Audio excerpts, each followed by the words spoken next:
Bienvenue dans ce nouvel épisode de l'Invisible. Aujourd'hui, on va parler d'un sujet souvent tabou pour les femmes. Le rapport au corps quand on devient mère. Comment est-ce qu'on vit les changements physiques quand on a une image de soi et de son corps déjà fragile, qu'on a vécu ou peut-être qu'on vit encore des troubles alimentaires? Pour en parler, je reçois Mélanie Rambert, une femme incroyable dont le parcours m'impressionne beaucoup. Mélanie a suivi de nombreuses formations en santé mentale jusqu'à travailler au ministère de la Santé et des Services sociaux au Canada. Aujourd'hui, elle a fondé Équilibre et Naissance et accompagne les femmes dans leur relation au corps à travers la grossesse et le postpartum. Mais elle est en fait bien plus que ça. Je te propose de la découvrir tout de suite à travers son interview. Bonjour Mélanie, bienvenue sur le podcast. Tu es ma première invitée aujourd'hui, donc merci pour ta confiance. C'est un grand moment pour moi. Super heureuse de participer à ce projet, Déborah. Alors, ce que je te propose d'abord, c'est de te présenter en 1 minute parce que tu as plusieurs casquettes, mais tu peux nous dire un petit peu ce que tu fais aujourd'hui. Oui, donc merci pour le micro. Donc, je m'appelle Mélanie Rambert. Je suis accompagnante périnatale, donc un terme un petit peu plus courant pour le désigner, c'est doula, si jamais les auditeurs sont plus familiers avec ce terme-là. Et donc, accompagnante à la naissance, de la grossesse jusqu'au postpartum. Je suis aussi professeure de méditation de pleine conscience en formation actuellement avec l'organisme Let It Be Méditation à Québec. Je suis diplômée en santé mentale, puis j'ai fondé l'entreprise Équilibre et Naissance, qui est un petit peu le regroupement de toutes ces activités-là. Ok, super. C'est vraiment ce qui m'a marqué dans ton parcours. Là, tu as beaucoup de casquettes, tu es passé par beaucoup de formations. Ce que je te propose maintenant, c'est vraiment d'aller dans le détail, de rentrer dans le vif du sujet, de nous raconter ton histoire à travers tes enjeux personnels, tes difficultés, et nous expliquer le lien avec ton parcours professionnel. Oui, donc quand on parle de mon histoire puis des défis que j'ai vécus, j'imagine que tu réfères beaucoup aux troubles du comportement alimentaire. Donc, j'ai vécu des troubles du comportement alimentaire quand j'étais fin de l'adolescence, jeune adulte, à partir de mes 17 ans environ. Je suis pleinement rétablie aujourd'hui. Par contre, ça a été vraiment beaucoup de défis à l'époque. Ça a duré plusieurs années. Il m'a fallu du temps pour me rétablir pleinement et les troubles alimentaires, c'est une problématique qui est multifactorielle et donc pour se rétablir d'une problématique multifactorielle, il faut agir dans différentes sphères de notre vie, avoir du soutien extérieur aussi.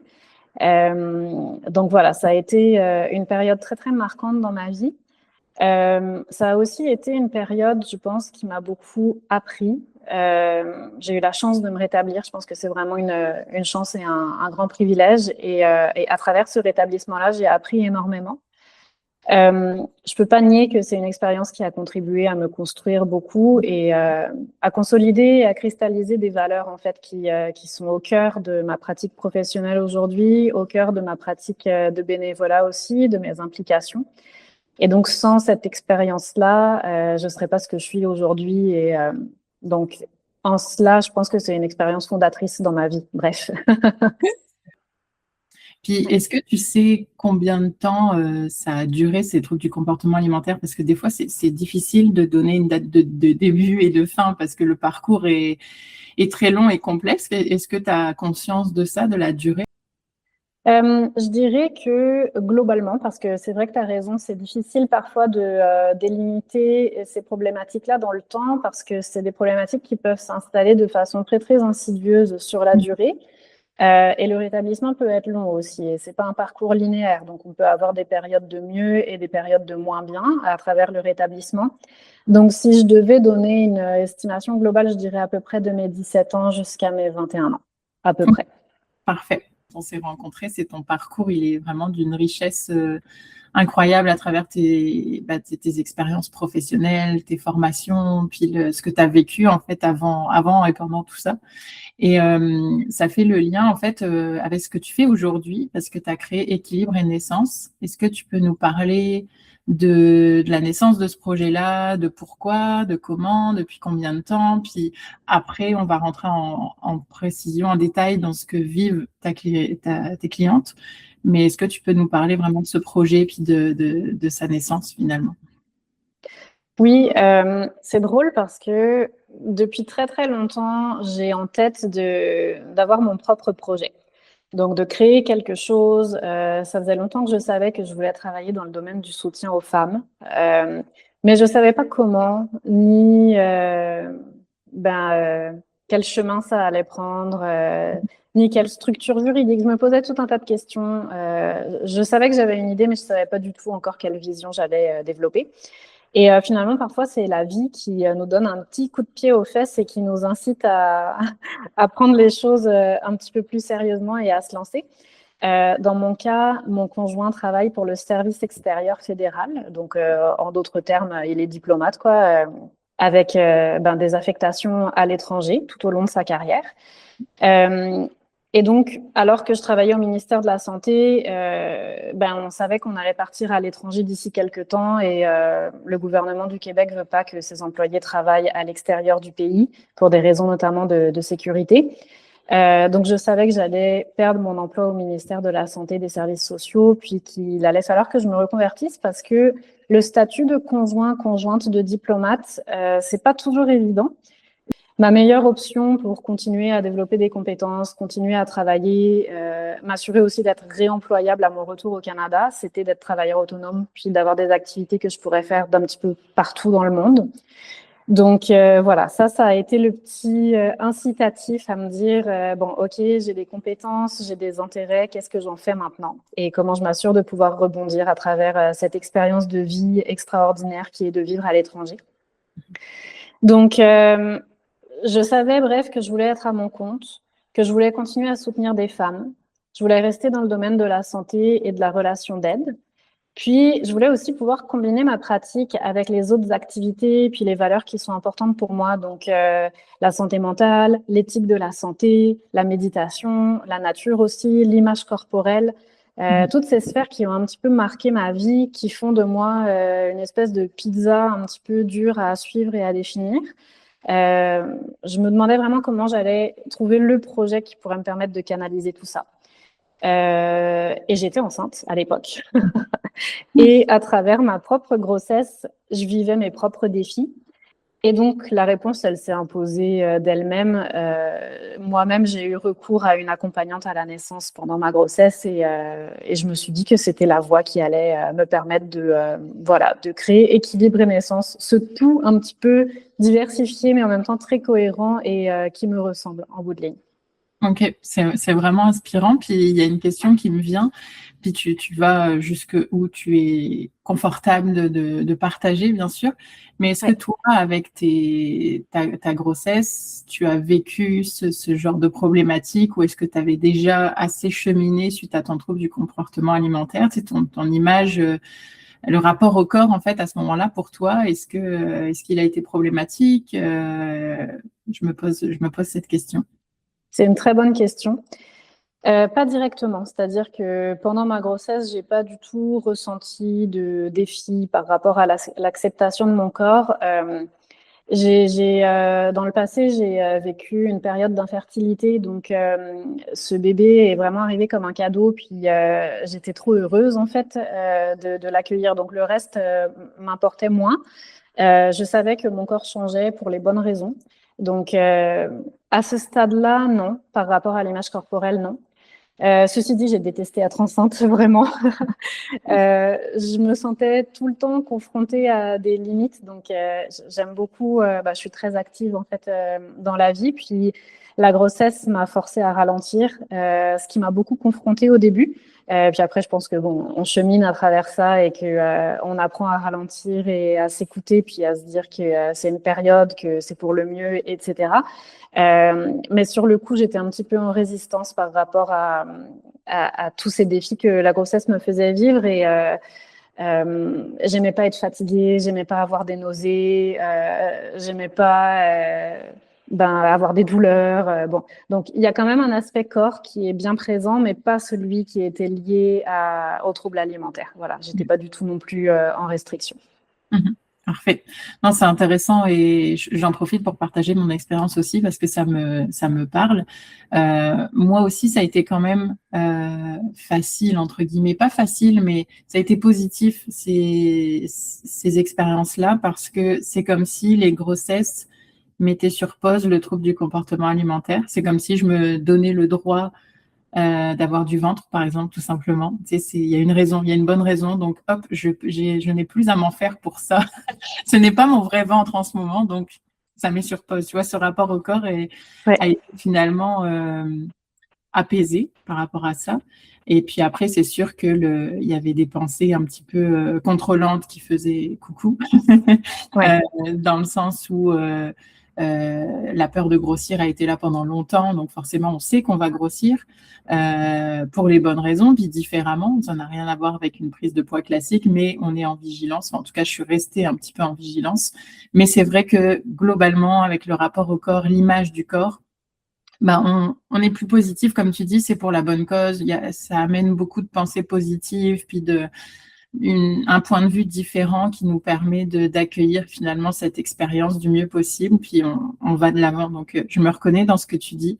Et ma première grossesse a été super. Ma deuxième, j'ai un peu moins aimé ça comme toi, où tu es fatigué, tu peux pas faire ce que tu veux. Voilà, on aime notre indépendance, entre guillemets, Exact. d'avoir son propre corps et être vraiment, comment dire, pas au contrôle, mais aux rênes de son propre corps, quoi, de pouvoir aller Mhm. faire ce qu'on veut.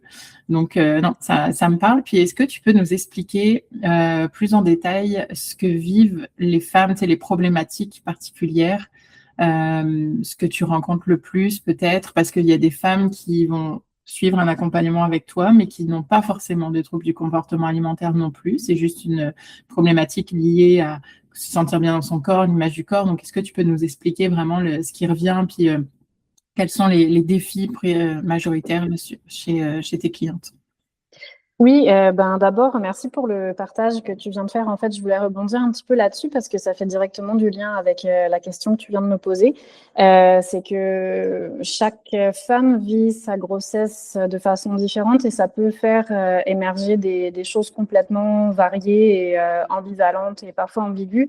Donc, comme tu l'as nommé, chez certaines femmes, il y a un espèce d'effet pause du trouble du comportement alimentaire comme une espèce de parenthèse où là, tout à coup, on s'autorise à être plus à l'aise vis-à-vis du fait de prendre du poids.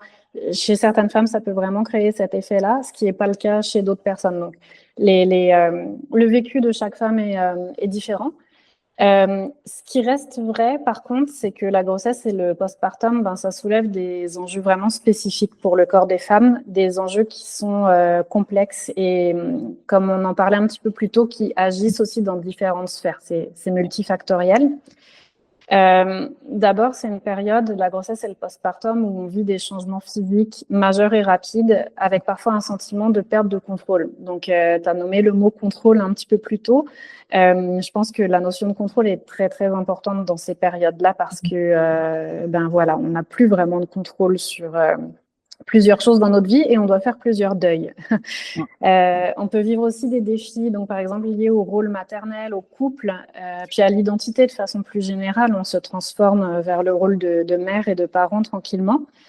Il y a aussi une remise en question ou une perte possible de plusieurs stratégies d'adaptation qu'on utilise dans le quotidien d'habitude. Donc, les modifications des habitudes en matière d'activité physique, de travail, les activités sociales, l'alimentation. C'est des choses qui sont amenées à varier aussi bien quand on devient parent que quand on vit une grossesse. Puis, en tant que femme, quand on tombe enceinte, on peut aussi avoir un sentiment de perdre une partie de son intimité physique. Je ne sais pas si ça a été ton cas, mais on peut recevoir pas mal de commentaires non sollicités sur notre apparence. Moi, je me faisais tout le temps dire que j'avais un ventre énorme. Même parfois de gens qui ne me connaissaient pas, qui m'arrêtaient dans la rue pour me dire « Mais vous êtes sûr que vous attendez pas des jumeaux? Vous êtes vraiment énorme. » Bon, c'est vraiment interagir dans la bulle de quelqu'un de façon non sollicitée et ça arrive souvent aux femmes enceintes. Vraiment. On peut aussi vivre des gestes intrusifs par rapport au ventre. Donc, quelle femme ne s'est pas fait toucher le ventre? Pareil, de façon non sollicitée.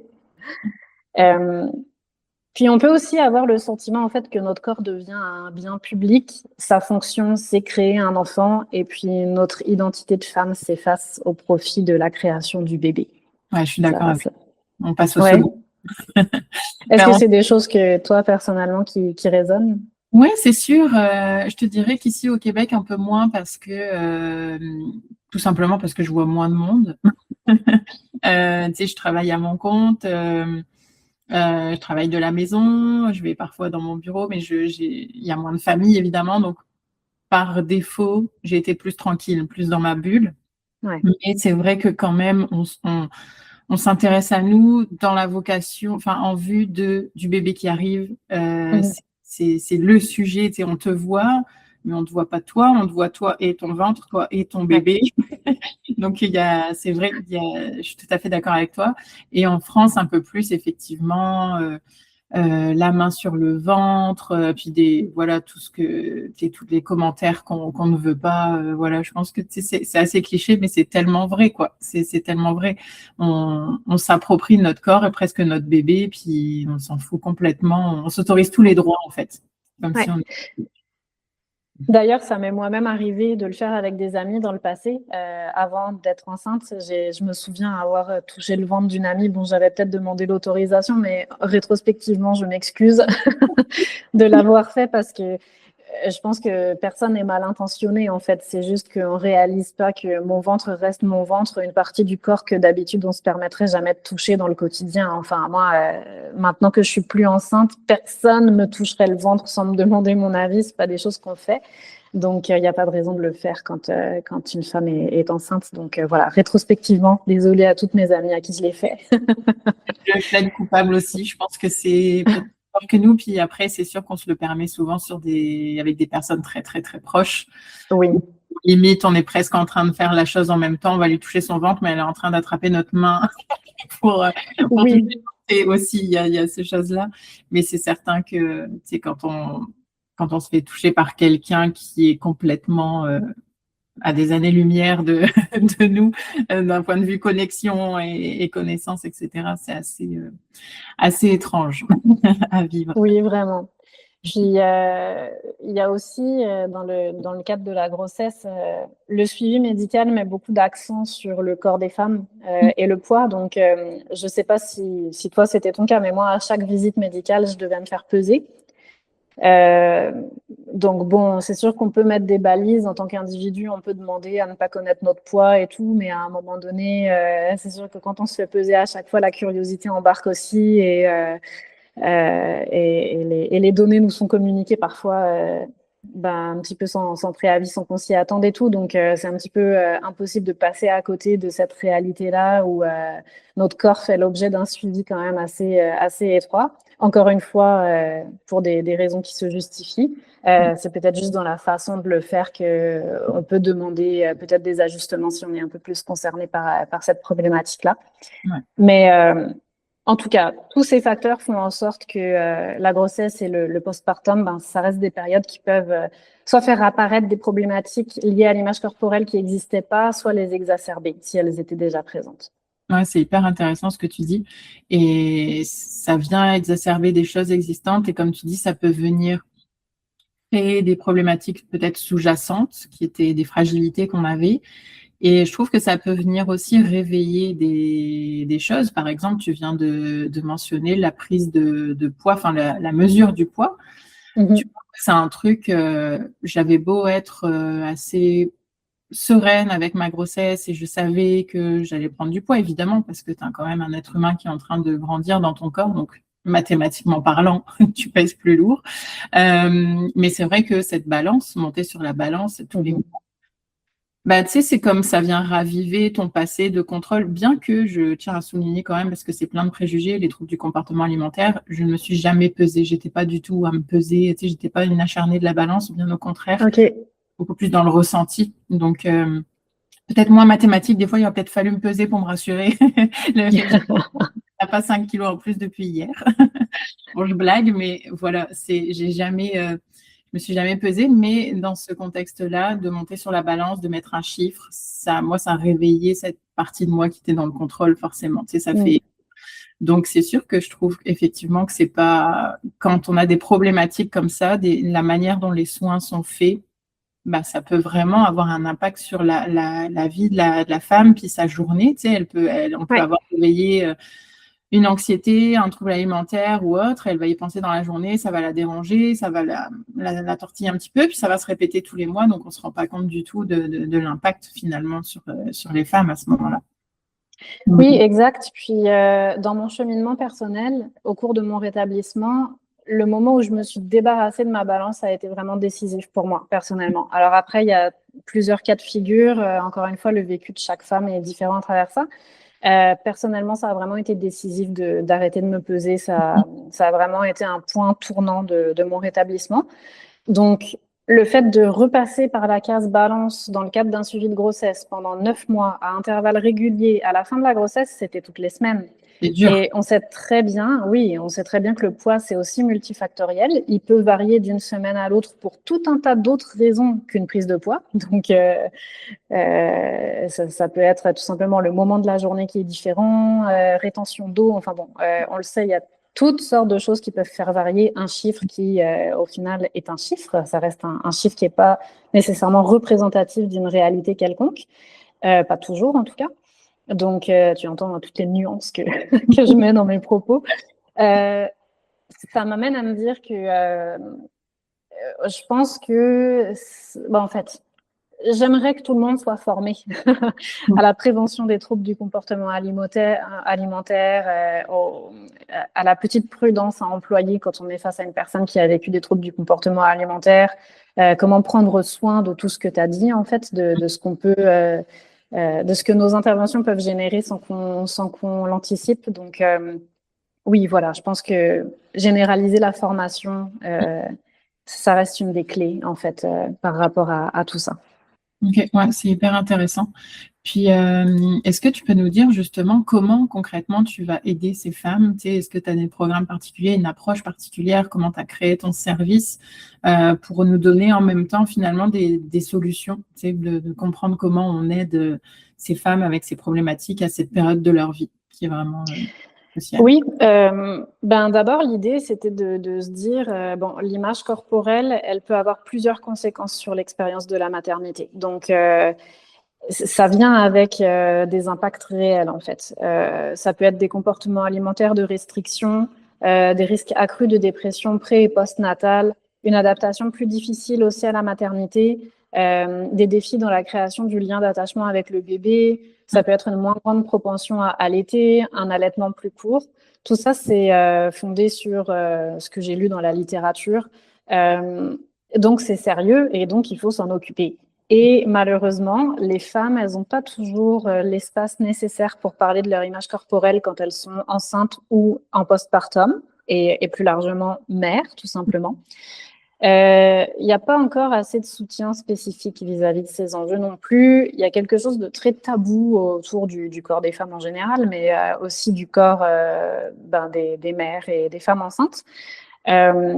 Donc, il faut redonner un espace aux femmes pour qu'elles puissent s'exprimer par rapport aux défis qu'elles vivent vis-à-vis de leur image corporelle dans ces périodes-là. C'était un petit peu ça mon raisonnement parce que je m'en suis rendu compte moi-même. La grossesse n'a pas nécessairement redéclenché de problématiques associées aux troubles alimentaires, mais je me suis dit, si ça avait été le cas, personne ne me l'aurait demandé en fait. Il y a très peu de personnes qui ont eu le réflexe de se soucier, et je parle notamment des professionnels en fait, dans le cadre de mon suivi. Très peu de gens se sont préoccupés de savoir est-ce que ça fait ressurgir des problématiques, est-ce qu'il y a des vulnérabilités, bon. Donc, et là, c'est pas pour lancer la pierre, c'est simplement pour dire, c'est pas des choses auxquelles on pense spontanément parce que on peut ignorer ce que la personne en face de nous elle vit. On peut se dire qu'elle est rétablie et donc que tout va bien. Voilà, il y a plein de choses à côté desquelles on peut passer si on crée pas l'espace pour permettre aux femmes de s'exprimer. En fait, si on pose pas les bonnes questions et tout.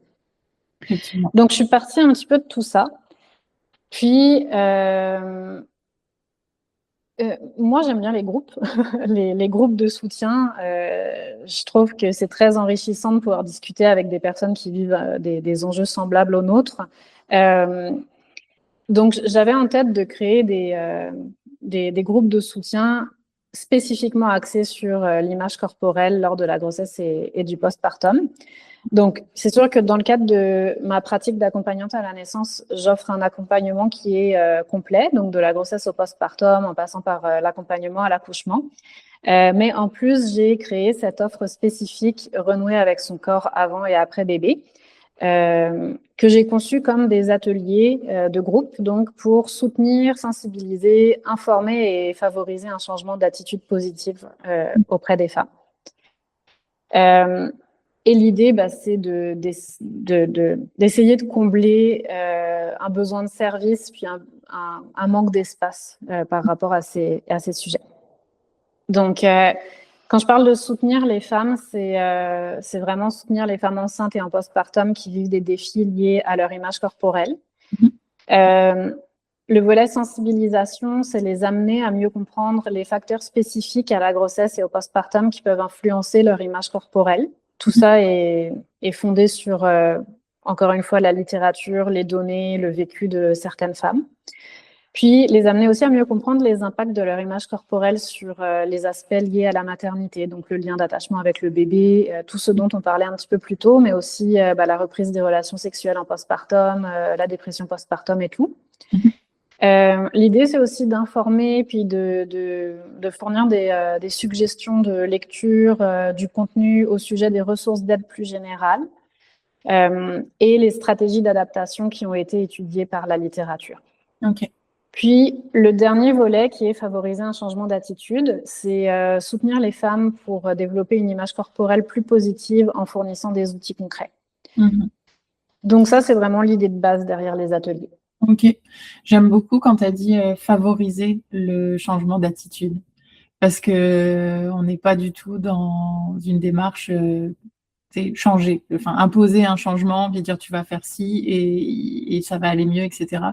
Favoriser, je trouve qu'à travers ça, on voit vraiment que chaque parcours est différent, puis le cheminement de chaque personne, chaque femme va prendre plus ou moins de temps, va être plus sensible à certaines méthodes, certaines choses. Donc ça, tu es vraiment là pour les guider, puis justement les mener à ce changement. Mais j'ai beaucoup aimé ce terme. Juste une petite parenthèse.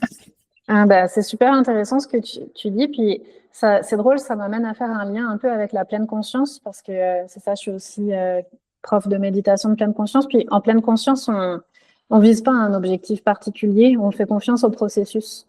Donc on cherche rien en méditant, c'est juste qu'à force de le faire, il y a des changements qui vont s'installer. Et je pense que c'est un petit peu ça l'idée, c'est que à force de s'outiller aussi, à force d'essayer de changer sa perspective par rapport à certains sujets, dont le rapport au corps, il y a des changements naturels qui peuvent s'installer. Donc, ouais, c'est un petit peu ça l'idée. Puis, l'idée de se soutenir entre nous aussi, en tant que femmes qui vivons des réalités parfois semblables, ça peut permettre naturellement de créer une espèce de solidarité bienfaitrice, on va dire, qui peut nous amener à développer d'autres façons de voir les choses. Ouais, vraiment, c'est hyper intéressant. Puis ton volet méditation, je pense qu'il prend beaucoup de sens en fait dans cet accompagnement parce que il y a une des choses qui a été vraiment phare dans mon parcours, c'est de réaliser qu'il fallait conscientiser pour mieux déconstruire puis se reconstruire. Puis finalement, je pense que tu les mènes à cette compréhension et donc cette conscientisation. Puis après, tu favorises justement leur déploiement, tu sais, leur changement de comportement et d'avoir des petites étincelles, des lumières qui arrivent finalement à l'intérieur de leur esprit. Et non, c'est vraiment super. Je trouve ça hyper intéressant. Puis heureusement qu'il y a des femmes comme toi qui ont eu ce parcours, qui les ont menées jusqu'ici et qui ont trouvé ces solutions parce que c'est tellement rare. Moi, c'est la première fois quand j'ai découvert ton profil que j'ai vu un accompagnement comme le tien parce que certainement qu'il y en a d'autres, mais j'en entends pas du tout parler en fait. C'est très rare de pouvoir se dire oui, ça existe. Et je pense qu'il y a beaucoup de femmes qui ne savent pas que ça existe. Des personnes comme toi ou du soutien comme tu l'offres. Merci pour les bons mots, j'apprécie. J'offre aussi le parcours en individuel pour les personnes qui sont moins à l'aise de faire des groupes ou bien quand j'ai pas de groupe en cours, à ce moment-là, ça peut être une formule individuelle. Donc ça, c'est bon à savoir. Puis c'est vrai que il y a des personnes spécialisées en image corporelle qui vont pouvoir intervenir auprès des femmes, mais parfois c'est dans d'autres contextes. Donc, dans le cadre d'une autre pratique ou d'un autre suivi. Donc, j'essaye de collaborer beaucoup avec les physiothérapeutes, par exemple, qui sont très liés à tous ces domaines-là. Finalement, ils interviennent parfois en physio périnéale, puis là, on touche au rapport au corps directement, et donc il y en a qui sont formés plus spécifiquement sur l'image corporelle, mais c'est dans le cadre d'une autre pratique. C'est un exemple parmi tant d'autres. Donc, il y a des ressources qui existent, il y a des espaces qui existent, heureusement. C'est juste que parfois, ils sont un petit peu trop éparpillés ou diffus. Et je trouvais qu'il fallait quelque chose de vraiment spécifique. Voilà, je trouvais que ça manquait. Il y a d'autres personnes qui œuvrent dans les mêmes sphères. C'est juste que plus on sera nombreux, mieux ce sera, je pense, parce que c'est un sujet tellement important et transversal à beaucoup de choses, et encore une fois, qui a un impact après sur le lien d'attachement au bébé, la famille, différentes sphères de nos vies. Donc voilà, plus on sera nombreux, mieux ce sera. Et j'en profite pour souligner la qualité de la formation de l'organisme Équilibre, qui offre une formation spécifiquement sur ces enjeux, image corporelle en prénatal et postnatal. J'ai suivi la formation, elle est excellente. Donc, tous les professionnels qui veulent se former, sachez que ça existe, puis que c'est vraiment une formation de qualité. Ouais, c'est super, il faut en parler. Je vais aller voir ça juste après. Ça m'intrigue, mais c'est génial. Moi, je trouve que ça donne beaucoup d'espoir. C'est parce qu'il y a des choses comme ça qui existent. Puis, tu faisais mention de, tu sais, des fois, c'est pluridisciplinaire aussi, la guérison, l'accompagnement. On va aller chercher un peu de méditation, la physio, etc. Enfin, tu sais, on va travailler sur différentes professions, différentes techniques qui vont mener à un mieux-être et puis à une meilleure compréhension de tout ça. Donc, c'est très riche, mais en tout cas, merci Mélanie, j'ai adoré cette entrevue. J'espère en tout cas que ça aura aidé celles qui nous écoutent. C'est un sujet vraiment important. Puis moi, ça me touche parce que j'ai mon deuxième enfant à 1 an, donc c'est récent. Même si j'ai été guérie de troubles alimentaires, on a, comme tu le disais, quand on s'est rencontrés avant le podcast, le trouble alimentaire, même si on est guéri, on vit quand même avec finalement. Tu sais, on a toujours des pensées intrusives qui vont venir, puis.